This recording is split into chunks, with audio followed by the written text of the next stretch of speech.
नमस्कार। आज हमारा हिंदी व्याकरण का जो तीसरा बिंदु है वर्णों के भेद। पहले बिंदु में जो पिछला वीडियो था उसमें हमने वर्णों की संख्या को अधिकतम 52 तक पहुंचाई गई थी और उसके बाद हमने कुछ स्पर्श व्यंजनों की, अंतस्थ व्यंजनों की और आपके ऊष्म व्यंजनों की चर्चा की थी, संयुक्ताक्षरों की चर्चा की। उनमें कुछ छोटे छोटे जो बिंदु बचे हुए हैं वो आपके अंतिम जो अध्याय होगा वर्णों का, उसमें हम उसको और ज्यादा डिटेल से पढ़ेंगे। अब हम अगले बिंदु पे आ रहे हैं, वर्णों के भेद। तो वर्ण के भेद या वर्णों में वर्ण कितने प्रकार के होते हैं? तो सबसे पहले वर्णों के प्रकार कह सकते हैं, वर्णों के भेद कह सकते हैं। तो वर्णों के भेद दो प्रकार के होते हैं। वर्ण दो तरह के होते हैं। एक वर्ण होते हैं स्वर वर्ण कहते हैं, दूसरा होता है आपके व्यंजन वर्ण। स्वर वर्ण और व्यंजन वर्ण। सबसे पहले एग्जाम का पॉइंट अपने बनता है स्वर किसे कहते हैं, व्यंजन किसे कहते हैं। हाँ, यहाँ छोटे छोटे शब्दों पे चर्चा करते हैं जैसे हम करते आए पीछे के अध्याय में। एक बार एक क्वेश्चन पूछा गया, यहाँ भेद से शुरुआत करते हैं कि वर्णों के भेद। आपको पूछ लिया जाए कि भेद शब्द के तीन अर्थ। एक तो भेद का अर्थ हो गया प्रकार, एक भेद का अर्थ होता है अंतर। जैसे भारत और पाकिस्तान में क्या भेद है, मतलब क्या अंतर है। तो एक भेद शब्द का अर्थ अंतर के लिए जाता है। तीसरा भेद शब्द का अर्थ होता है आपके रहस्य। जैसे घर का भेदी लंका ढाए, भेदी का मतलब रहस्य जानने वाला, भेद। तो एक भेद का अर्थ मेरा भेद कौन जानता है, उसका भेद कौन जानता है, भेद का मतलब रहस्य। एक तीसरा भेद का अर्थ चौथा भी होता है जिसको हम बींदना कहते हैं। जैसे तीर से, उसने तीर से भेद दिया यानी बींद दिया। तो भेद शब्द के चार अनेकार्थी बनते हैं। भेद यानी प्रकार, यहाँ इसका अर्थ प्रकार के लिए वर्णों के भेद, वर्णों के प्रकार। अनेकार्थी में भेद का अर्थ अंतर, भेद का अर्थ रहस्य और भेद का अर्थ बींदना। तो वर्णों के भेद में स्वर वर्ण होते हैं, व्यंजन वर्ण। एक आपकी युग्म शब्दों में व्यंजन और व्यंजन दो शब्दों के अर्थ पूछ जाते हैं। व्यंजन का अर्थ क्या होता है और व्यंजन का अर्थ क्या होता है। तो व्यंजन का अर्थ एक तो अक्षर होता है जो हम पढ़ते हैं, वर्ण होता है, और एक व्यंजन का अर्थ पकवान भी होता है। और दूसरा जो जिसमें बिंदु नहीं होता है, सिर्फ व्यंजन होता है, इसका अर्थ होता है आपके पंख। इस व्यंजन का अर्थ पकवान या वर्ण और इस व्यंजन का अर्थ पकवान। तो युग्म शब्दों में भी इन दो चीजों का ध्यान रखें और भेद के तीन अर्थ आप लिख लें, इसके चार अर्थ।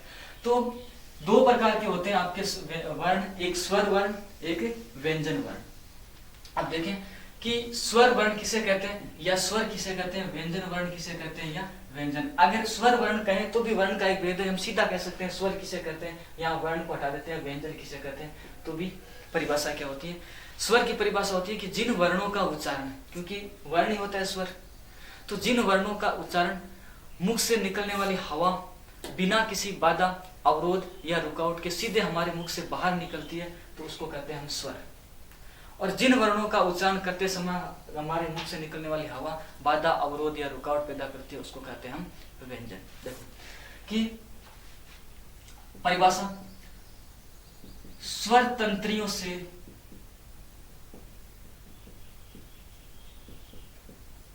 निकलने वाली हवा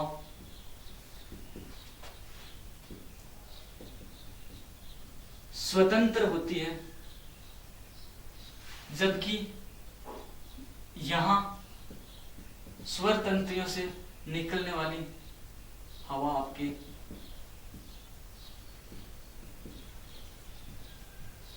बाधित होती है, यानी मुख में अवरोध होता है। सीधा हम समझ सकते हैं कि जिन वर्णों का उच्चारण साधारण रूप से अगर हम प्रयोग करके देखें कि स्वर कैसे करेंगे, कि जिन वर्णों का उच्चारण हम जीभ पकड़ के कर लेते हैं वो स्वर होता है, और जिन वर्णों का उच्चारण हम जीभ पकड़ के नहीं कर सकते वो व्यंजन होता है। जैसे हम जीभ पकड़ के अ, आ, ई, उ, ए, ऐ, ओ, औ, इनका उच्चारण हम जीभ पकड़ के कर सकते हैं, इनको स्वर कहते हैं। जबकि क, ख, ग, घ, यहाँ क्षेत्र ग तक हम जीभ पकड़ कर किसी भी वर्ण का उच्चारण नहीं कर सकते, वो व्यंजन होता है।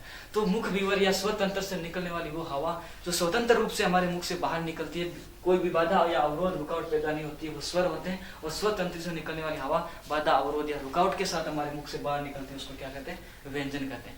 तो हम सबसे पहले वर्णों के भेद में स्वर से शुरुआत करते हैं। तो ये स्वर की आपकी परिभाषा हुई। अब स्वर कितने प्रकार के होते हैं या स्वरों के भेद। तो स्वरों के प्रकार, ये इसकी परिभाषा हो गई। नंबर 1 स्वर, ये स्वर की परिभाषा। और अब आपका रहेगा स्वर के प्रकार। अब स्वर के प्रकार कितने तरह के स्वर होते हैं, उनमें आपको एक एक ध्यान रखना है। सबसे महत्वपूर्ण बिंदु है ये पटवार, रीट और एसआई की दृष्टि से बहुत ही महत्वपूर्ण बिंदु है स्वर के प्रकार। यहाँ से कहीं ना कहीं 2 या 3 सवाल बनते हैं। स्वर का जो प्रकार या स्वर के जो भेद किए जाते हैं, पहला भेद होता है मात्रा के आधार पर। मात्रा के आधार पर, मात्रा के आधार पर स्वर 2 प्रकार के होते हैं। एक होता है, हम उसको कहते हैं मूल स्वर, हम उसको कहते हैं लघु स्वर, हम उसको कहते हैं ह्रस्व स्वर, और हम इनको कहते हैं रूढ़ स्वर। एक ही नाम है। दूसरा जो स्वरों का प्रकार होता है मात्रा के आधार पर, उसको हम कहते हैं दीर्घ स्वर, या हम कह सकते हैं गुरु स्वर। गुरु स्वर। तो ह्रस्व, ह्रस्व का विलोम शब्द होता है दीर्घ, और लघु, लघु का विलोम शब्द गुरु। ध्यान रखें, ह्रस्व, ह्रस्व का विलोम शब्द दीर्घ, लघु, लघु का विलोम शब्द गुरु। ये दोनों विलोम शब्द होते हैं।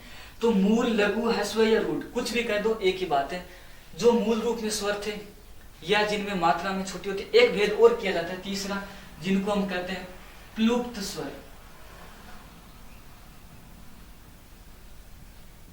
मूल, लघु और ह्रस्व या रूढ़, इनकी संख्या 4 होती है। अ, ई, उ और री, इनकी संख्या होती है आपके 4। इनकी परिभाषा,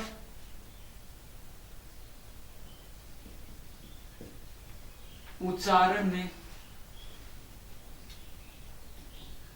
एक मात्रा का समय। दीर्घ गुरु, ए ह्रस्व आ गया, आ, ई के बाद में ई, उ के बाद में उ, फिर ए, फिर आई, फिर ओ और फिर औ। ये हो गए आपके 7। इनकी विशेषता या परिभाषा, इनके उच्चारण में 2 मात्रा का समय, या इसको दूसरे तरह से देख सकते हैं, जिन आपको अगर मैं ये कह दूं कि दीर्घ या गुरु स्वरों के उच्चारण में 2 मात्रा का समय लगता है। अब क्वेश्चन में कई बार एग्जाम में बदल दिया जाता है कि किन वर्णों के उच्चारण में मूल स्वरों के बजाय 1 मात्रा का समय ज्यादा लगता है। तो मूल स्वरों में 1 मात्रा का समय तो पहले से ही लग रहा है। दीर्घ और गुरु स्वरों में मूल स्वरों से 1 मात्रा का ज्यादा लगता है, तो एक पहले से लगा, एक और लगेगा, तो कितनी मात्रा का समय लगेगा? 2। तो दीर्घ स्वरों की जो उच्चारण करते हैं तो मूल स्वर से इनसे 1 मात्रा का समय ज्यादा लगता है, या इनमें कुल मिलाकर 2 मात्रा का समय लगता है। प्लुप्त स्वर, इनकी जो एक सिंबल होता है, इनका एक चिन्ह होता है उल्टे एस की तरह, तो इनमें 3 या 3 से अधिक मात्रा का समय लगता है। ये आपके नाटकों में, काव्यों में या गीति काव्यों में इनका प्रयोग होता है। जैसे किसी भी नाम को लंबे तरह पुकारने के लिए, जैसे राम नाम का कोई व्यक्ति, तो उसको राम लंबे समय तक पुकारने के लिए, या फिर इसका उदाहरण कर सकते हैं हम ओंकार की ध्वनि के लिए, ओम, काफी लंबी ध्वनि के लिए प्लुप्त स्वरों का प्रयोग किया जाता है। तो मूल स्वरों की संख्या कितनी हुई? 4। दीर्घ या गुरु स्वरों की संख्या कितनी हुई? 7। मूल स्वर किसे कहते हैं? जिनके उच्चारण में 1 मात्रा का समय लगता है। दीर्घ या गुरु स्वर किसे कहते हैं? जिनके उच्चारण में मूल स्वरों से 1 मात्रा से अधिक तथा कुल मिलाकर 2 मात्रा का समय लगता है, उनको कहते हैं हम दीर्घ या गुरु स्वर। और प्लुप्त स्वर में 3 या 3 से अधिक मात्रा का समय लगता है। तो ये स्वरों के प्रकार का पहला भेद था आपके मात्रा के आधार पर। स्वरों 2 प्रकार के होते हैं मुख्य रूप से, वैसे 3 प्लुप्त स्वर भी होता है। दूसरा जो होता है भेद, उसको कहते हैं जीभ के भाग के आधार पर। हमारी जीभ के 3 भाग किए हुए हैं, अग्र भाग, मध्य भाग और पश्च भाग। अग्र भाग, मध्य भाग और पश्च भाग, इन्हीं आपके 10-11 स्वरों को कुल मिला के आपको 3 भागों में बांटा जाता है, अग्र, मध्य और पश्च। अब री उच्चरित व्यंजन होता है, तो इसलिए ज्यादा इनका वर्गीकरण आगे नहीं होगा, सिर्फ स्वरों का होगा री को छोड़कर। हालांकि कई जगह इसको किया जाता है री का, हम सिर्फ स्वरों का पढ़ रहे हैं। तो जीभ के भाग के आधार पर हम शुरुआत करेंगे। अब देखो ध्यान रखना है कि इसमें किस तरह से इनको करेंगे। तो हम दो दो वर्णों को एक साथ लेंगे, ए आ ई उ ए ऐ और ओ औ।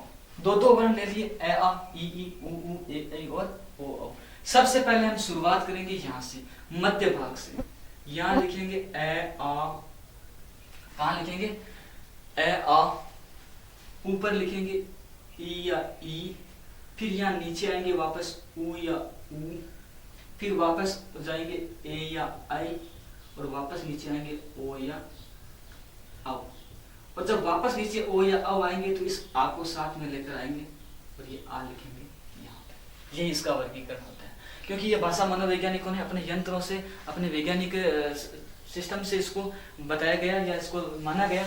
तो हम देखो वापस बता देता हूँ, मध्य भाग से शुरू करना, एक बार आ को यही रखना है क्योंकि दो दो को लेना है, ए आ, फिर ऊपर ई उ ए ऐ, और वापस नीचे आते समय ओ औ के साथ में आ को लेकर आएंगे। क्योंकि कभी कभार क्या होता है, हम ए आ भूल जाते हैं, ई को नीचे कर देते हैं, ई उ ए ऐ ओ औ। जब ओ औ आ ऊपर जा रहा है तो हम गलत हैं, आ नीचे आ रहा है तो हम सही है। ए आ ई उ ए ऐ, और वापस नीचे आते समय इस आ को यहाँ लेके आ जाए। तो ये हो गया आपके जीभ के भाग के आधार पर, अग्र भाग, मध्य भाग और पश्च भाग।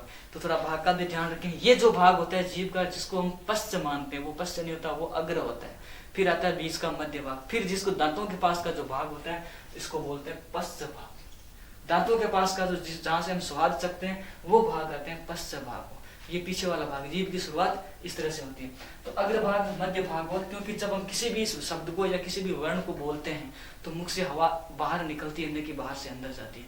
हम किसी का जैसे नाम बोल रहे हैं तो भी मुख से हवा बाहर निकलेगी, तो अग्र भाग इधर से माना जाएगा।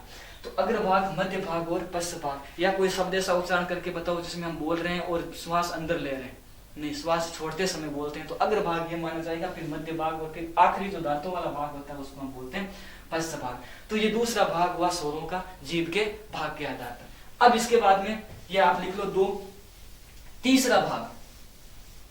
तीसरा भाग होता है आपके बहुत ही सिंपल है, बहुत ही साधारण है, आप समझ सकते हैं इसको। तीसरा भाग होता है ओष्ठा आकृति के आधार पर।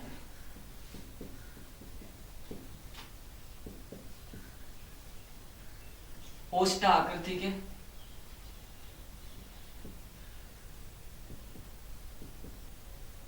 आधार पर, होठों की आकृति के आधार पर। हम जब किसी स्वर को बोलते हैं तो होठों की आकृति हमारी कैसी होती है, तो दो तरह से होती है। एक तो होता है आपके वर्ताकार और दूसरा होता है अवर्ताकार। वर्ताकार का मतलब होता है जिन स्वरों का उच्चारण करते समय हमारा मुख वृत्त के समान गोल हो जाता है। तो ऐसे लेकर औ तक देख लीजिए, ए आ मुख गोल नहीं हुआ, ई नहीं हुआ, उ बोलने पर हमारे मुख की आकृति वर्ताकार होती है।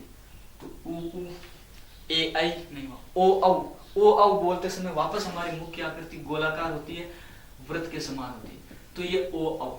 बाकी जो स्वर बच गए वो अवर्ताकार में आएंगे, जैसे ए आ ई उ आ गया, ए ऐ ओ औ आ गया। तो ये हो गए आपके अवर्ताकार। तो इसके बाद में ये हो गए होठों की आकृति के आधार पर। एक साधारण रूप से मैं बता देता हूँ। एक बार एक क्वेश्चन पूछा गया तो मैं आपको मौखिक रूप से बता देता हूँ। एक भेद आता है, चौथा भेद, बहुत बार जिस किताबों में दिया नहीं रहता है, लेकिन समझने वाली बात है। पूछा जाता है कि जाति के आधार पर स्वर दो प्रकार के होते हैं, सहजातीय और विजातीय। आप क्वेश्चन से समझ जाएंगे, मैं क्वेश्चन पूछूंगा यहीं से आप समझ जाएंगे। क्वेश्चन है आपके सामने और पूछ लिया गया कि विजातीय स्वर है, विजातीय स्वर कौन सा है। तो इसमें ऑप्शन दे दिया गया, ए आ, दूसरा ई, तीसरा ई उ, चौथा उ या उ। अब चार विकल्प दिए गए और आपको पूछ लिया गया कि विजातीय स्वर कौन से हैं। तो ऐसे आ बना हुआ है तो एक ही जाति के स्वर है, ई से ई बना हुआ है तो एक ही जाति के स्वर है, उ से उ बना हुआ है तो एक ही जाति स्वर है। लेकिन ई और उ ये एक जाति की नहीं, ये विजातीय है। तो जाति के आधार पर स्वरों के दो भेद होते हैं, लिख सकते हैं आप सहजातीय और विजातीय। सहजातीय में ए आ ई उ जो एक एक जाति के, और विजातीय में ए ई उ ई ए ओ। तो इस तरह से ये स्वर क्या होते हैं, विजातीय। तो वो लिखेंगे नहीं, वो एक समझने, हर चीज लिखी नहीं जाती, कुछ चीजों को समझा भी जाता है। तो एक जाति के आधार पर स्वरों के दो भेद होते हैं, सजातीय और विजातीय। इसके बाद में आता है अगला जो भेद होता है, वो बहुत ही आपके महत्वपूर्ण भेद है, क्योंकि इसमें सबसे ज्यादा बार सवाल आपके आप देखेंगे, सबसे ज्यादा बार चौथा भेद हो रहा है, उसको कहते हैं मुख वीवर के खुलने या बंद होने के आधार पर।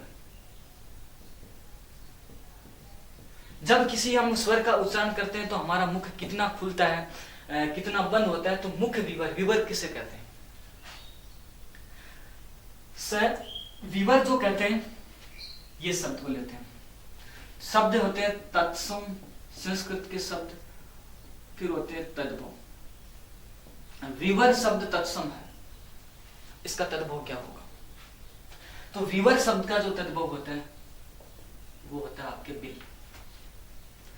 मुख विवर, हमारा मुख रूपी जो बिल है, ये कितना खुलता है किसी स्वर को उच्चारण करते समय और कितना नहीं खुलता है, इसके आधार पर स्वरों के दो भेद किए जाते हैं। एक भेद होता है आपके समृद्ध और दूसरा होता है आपके विवृत। समृद्ध और विवृत। ऐसे लेकर औ तक एक ही स्वर ऐसा है जिसके उच्चारण करते समय हमारा मुख सबसे ज्यादा खुलता है। देखिए, स लगा हुआ है समृद्ध में, विवृत में वी लगा हुआ। अगर आपको पूछ लिया गया समृद्ध स्वर की परिभाषा या आपको पूछ लिया गया विवृत स्वर की परिभाषा, तो स और वी दोनों नामों से ध्यान रखें। स का अर्थ होता है संकुचित और वी का अर्थ होता है विस्तृत। जिन स्वरों के उच्चारण में हमारा मुख संकुचित होता है, बहुत कम खुलता है, वो समृद्ध स्वर होते हैं, और जिन स्वरों के उच्चारण में हमारा मुख बहुत विस्तृत होता है, उनको हम कहते हैं विवृत स्वर। तो समृद्ध और विवृत। तो सबसे ज्यादा हमारा मुख खुलता है एक ही स्वर में, आ। फिर इनके भेद किए जाते हैं। अर्ध समृद्ध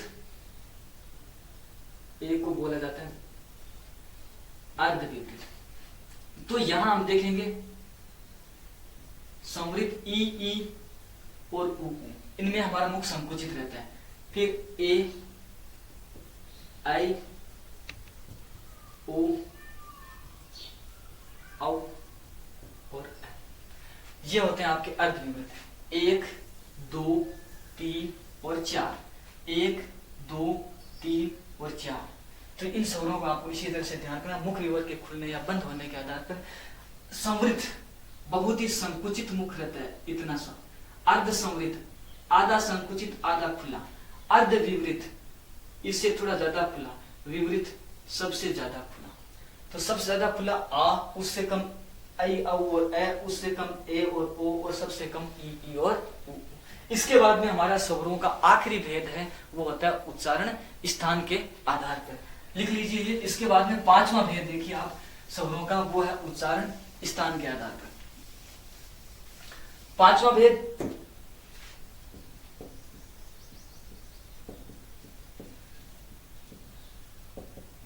उच्चारण स्थान के आधार पर। तो उच्चारण स्थान के आधार पर सबसे पहला भेद होता है कंठ, तालु, मूर्धा, दंत और ओष्ठ। मुख्यतः उच्चारण स्थान के आधार पर ध्यान रखना, मुख्यतः कितने भेद होते हैं? 5, और पूर्ण रूप से होते हैं 7। ए या आ, ई या ई, मूर्धा में री, ओष्ठ में ऊ या ऊ। अब दंत्य, तो ध्यान रखें कोई भी स्वर दंत्य नहीं होता है। यह बहुत ही महत्वपूर्ण बिंदु है, कोई भी स्वर दंत्य नहीं होता है। अब ए आ ई री और ऊ आ गए। इसके बाद में ए और ई मिलेंगे तो कंठ और तालु होगा। तो अगला भेद होगा कंठ तालु, और ए और ई मिलने से बनता है आपके ए।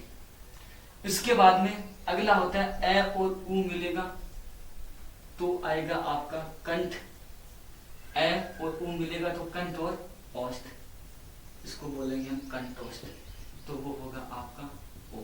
तो ए आई ओ और औ। कंठ तालु और कंठोष्ठ। मुख्यतः कितने भेद हुए उच्चारण स्थान के आधार पर 5 और पूर्णतः कितने हो गए आपके 7। तो कुल मिला के ये हो गए आपके पूरे स्वरों के भेद। अब इसके बाद में आपके आखिरी जो टॉपिक बनता है स्वरों के प्रकार समाप्त होने के बाद में होता है आपके व्यंजनों के भेद। तो व्यंजनों के भेद में भी इसी तरह से रहेगा, क्योंकि व्यंजनों के 4-5 भेद नहीं होते हैं। तो इस व्यंजनों के भेद को हम इस यहीं पे समझ लेते हैं, क्योंकि व्यंजनों के भेद के ये एक ही प्रकार होता है उच्चारण के स्थान के आधार पर।